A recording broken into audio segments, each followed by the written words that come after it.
Hey everyone, welcome back to our channel. Today I'm going to show you how you can download and install Opera GX for your Windows in a very simple manner. So how are you going to do it? First you have to open any of your favorite browser, and then here you can simply type Opera GX. Click on that, and then you will get the Opera browser website. Click on that, and then you can simply click on download Opera GX. Click on that. So as you can see, the download has been completed, and now if you click on it 2 times to install, minimize the background browser and click on app and install. Click accept, and now you can see Opera GX is downloading. So for that, you just need to keep patience.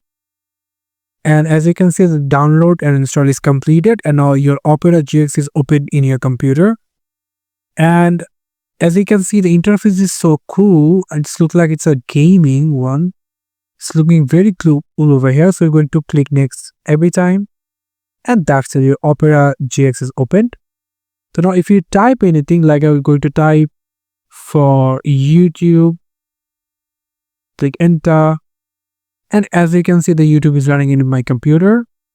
So yeah, this is how you can simply download and install Opera GX for your computer.